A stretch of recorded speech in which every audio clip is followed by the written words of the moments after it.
Kansas City just announced a $100 million budget deficit and a citywide hiring freeze. A lot of people are panicking. I'm not. Because this budget situation, it's actually revealing something really important about where Kansas City is headed. So stick with me for the next 10 minutes because by the end of this video, you're gonna understand why Kansas City's financial challenge is actually our biggest opportunity. Now, before we jump in, I'm Kyle, a local realtor, and my team and I help people move to and around Kansas City. If you're considering a move, we'd love to help you too. Just head over to movingtokc.com/info to get connected. All right, let's dig into this. Recently, Fox 4 reported that Kansas City is facing a projected $100 million budget shortfall for the 2027 fiscal year. City manager Mario Vasquez sent out memos announcing a hiring freeze, and departments are being told to prepare for potential layoffs. But here's the thing. This didn't appear overnight. This is a result of decades of decisions about how Kansas City grew, what we built, and what we prioritized. And to understand why we're here, and more importantly, how do we fix it, we need to look at three things: how we got here, what the potential problem is, and what the solution looks like. Now, admittedly, this is a culmination of a bunch of research done by people a lot smarter than I am. I'll link the sources down in the description below. First up, how we got here. So let me take you back to the 1950s and 60s. Kansas City went on what I can only describe as an annexation spree. The city was aggressively expanding its borders, trying to capture fleeing taxpayers and suburban development. The result? Kansas City added massive amounts of land. We're talking a 169% increase in road obligations. But here's the catch. While we were adding all this infrastructure, the population in the pre-war city core fell by roughly half. Think about that for a minute. We suddenly owned way more miles of roads and pipes, but we didn't have anywhere near enough new taxpayers to support those infrastructure costs. Much of the newly annexed land was originally rural, and when we did develop, it followed a car-centric suburban pattern that would later strain the city's finances. At the same time, Kansas City heavily invested in highways, sprawling roads, and parking. We built more freeway miles per capita than almost any other major U.S. city. Whole neighborhoods were demolished for expressways. The infrastructure was designed to serve suburban commuters, not the people actually living in the city. And here's the perfect example of that mindset: the Truman Sports Complex. It's currently the home to Arrowhead and Kauffman Stadiums, which was built at a freeway junction on the city's edge, surrounded by a massive sea of parking. It was deliberately isolated from any city neighborhood. Great for bringing in suburban crowds, but it produces almost no spillover benefits for local businesses because of how it's designed. Then there were the misguided growth investments. Kansas City kept trying to spark growth through costly, subsidized projects. Officials approved a $27 million incentive to replace a failed mall with a new shopping center. Today, that development is worth less than half of the public investment. In another example, a historic urban neighborhood was leveled and replaced with big box stores, a Home Depot and a Costco. And while it is convenient, those big retailers are substantially less valuable to the city than the small old buildings they replaced. Each of these projects was supposed to boost the tax base, but too often they created short-term bumps followed by long-term liabilities. And all of this led to a drastic hollowing out of Kansas City's urban core. One mid-century neighborhood that housed over 23,000 people in 1950 has under 10,000 residents today. Fewer residents and businesses in the core meant a shrinking tax base, even as the city's geographic footprint and infrastructure commitments exploded. By the early 2000s, Kansas City had become a poster child for America's troubled suburban experiment. The city's liabilities, aging roads, miles of water pipes, spread out services had grown to unsupportable levels relative to its revenue. And if we look at the value per acre map of the Kansas City region, you'll see these purple spikes in downtown, areas of very high tax value per acre. But the outlying suburban areas, they're this flat green and yellow expanse, generating far less value per acre, yet requiring extensive roads and utilities to service. That's a legacy of post-war development. Lots of land, low density, high cost, and relatively little revenue. So now let's talk about what this has created, because the $100 million budget shortfall that we're dealing with right now, that's just a symptom. The actual problem is much deeper. I've been looking at Kansas City's financial data through a framework called the Finance Decoder from Strong Towns that breaks down a city's financial health into three categories: sustainability, flexibility, and vulnerability. And I'm going to show you what the numbers actually say. First up, sustainability. Can Kansas City maintain its current level of service indefinitely? And the answer, according to the data, is no. Kansas City's net financial position, basically the difference between what we have and what we owe, has been negative and getting worse for 2 decades. And here's what that means in plain English. The city has already spent $3.7 billion that we've already paid for with future revenue. That's money that's already been obligated through debt, pension obligations, and deferred maintenance. Future taxpayers are on the hook for past spending. And then there's this ratio called the net debt to total revenues that shows how big the gap is.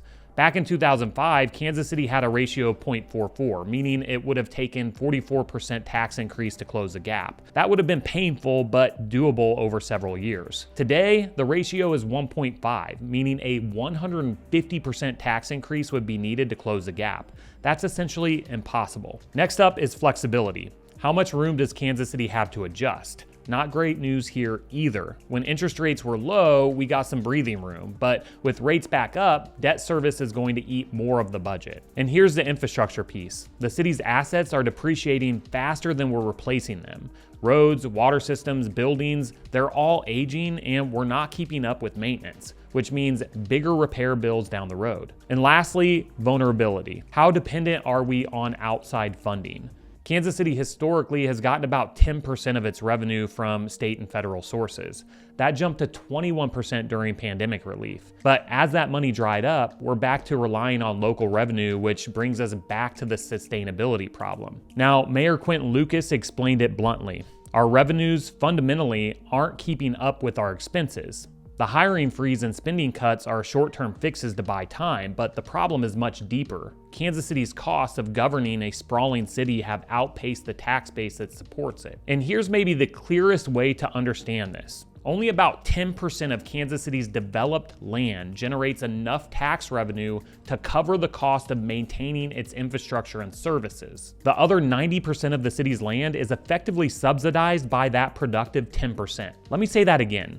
A few high-value areas in the city's core are carrying the financial load for almost everything else. Most suburban-style neighborhoods do not pay for themselves in tax revenue. Now, for some perspective, let's compare that to St. Louis, which is much smaller in land area and has focused on maintaining its core, and recently it's seen surpluses of $18 million last year and over $150 million in reserves built up since 2021. Kansas City, by comparison, covers nearly 6 times the land area of St. Louis while having only about double the population. That means we must stretch city services over hundreds of square miles, maintaining far more miles of roads, pipes, and parks with a per capita tax base not much bigger than St. Louis. This geographic imbalance, a huge footprint with relatively modest population, is a key factor in Kansas City's deficits. So yeah, the numbers are real. This has been building for decades, and the $100 million deficit is just a symptom of a much deeper structural issue.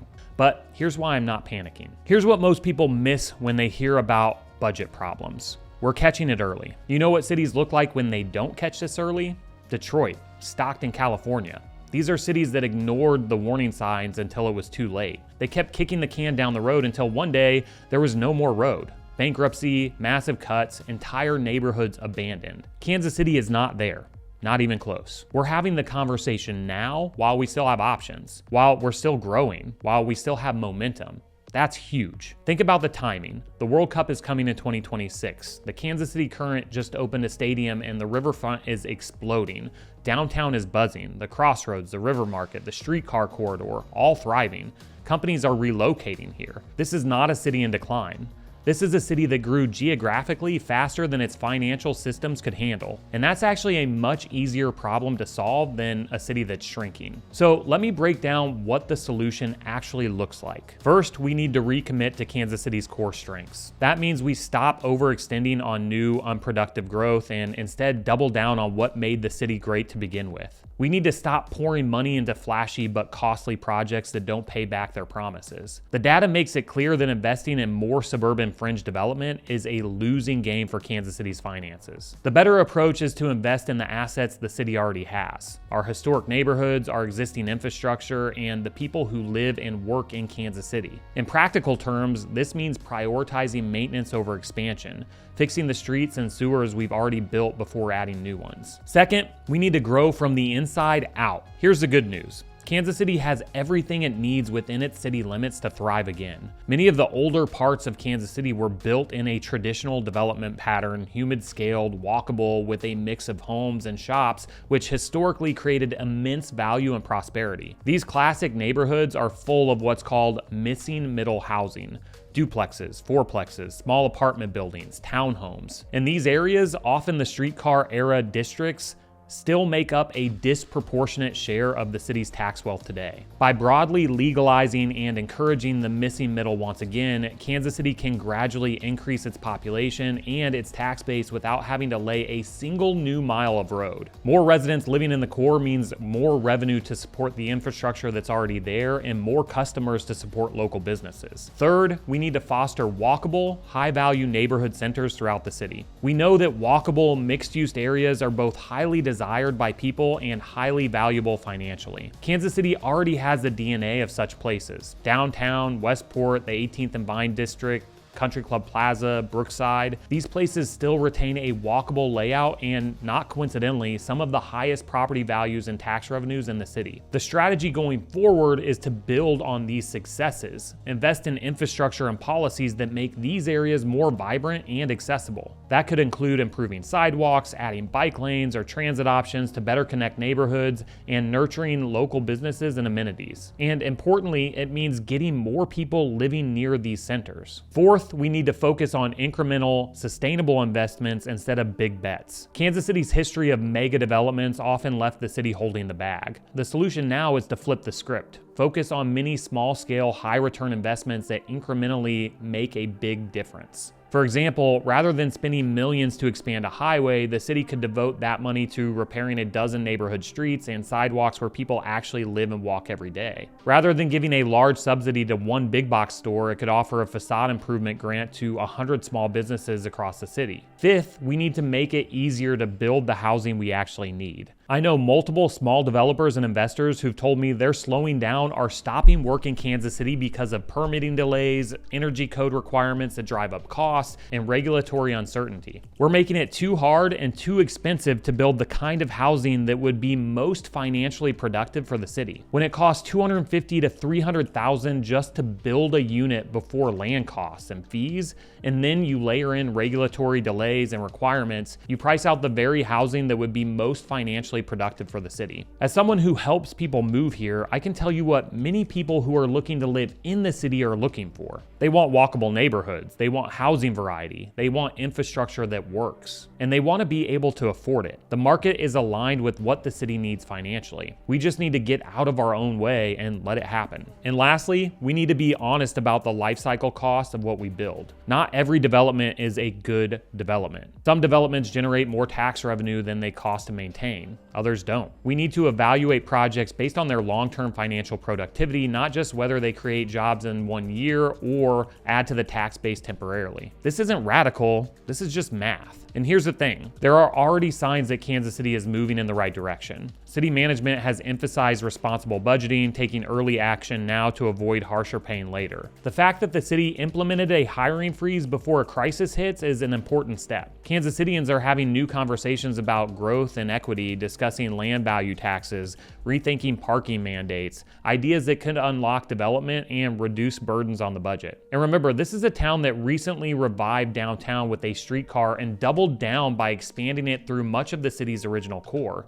And I don't think that's a coincidence. Look, I love Kansas City. That's why I talk about this stuff. That's why I make these videos, because I believe in the city's potential. Kansas City's $100 million deficit is a wake-up call, but it's also a chance for a course correction. The crisis has exposed the underlying imbalance created by decades of growth at any cost, yet it has also spotlighted exactly what needs to change. By looking honestly at how we got here, the expansive annexations, car-centric projects, and short-sighted spending, relocating, Kansas City can avoid repeating those mistakes. By confronting the problem head on, acknowledging the structural gap and need to live within our means, the city can implement real solutions. And by embracing the solution, a return to building on our strengths, investing in core neighborhoods, and making data-informed decisions, Kansas City can set itself on a sustainable path. We already have everything we need to turn this around. The talent, the community will, the historic neighborhoods, and even the hard lessons learned all are in place. Cities that fail are cities that ignore reality until it's too late. Kansas City is facing reality now, while we still have options, while we still have momentum, and while we still have time to course correct. We're not Detroit, we're not Stockton, we're Kansas City in 2025 with the World Cup coming, with population growth, with investment happening, and with the chance to build something really special. The question isn't whether we can fix this. The question is whether we will. And I'm optimistic because I see what's already working. I see the market demand, I see the momentum, I see a city that's ready to have this conversation. So yeah, the budget news sounds scary, but I think it's actually the wake-up call that we needed. And I think Kansas City is going to rise to the challenge. If you're thinking about relocating or making a move anywhere around Kansas City, whether it's in 3 months or 3 years, we'd love to help. Head over to movingtokc.net/info to get connected directly with our team. And if you want to know more about the history of the city's original core and why the new streetcar expansion is so important to it, watch this video here. Thanks for watching, and I'll see you on the next one.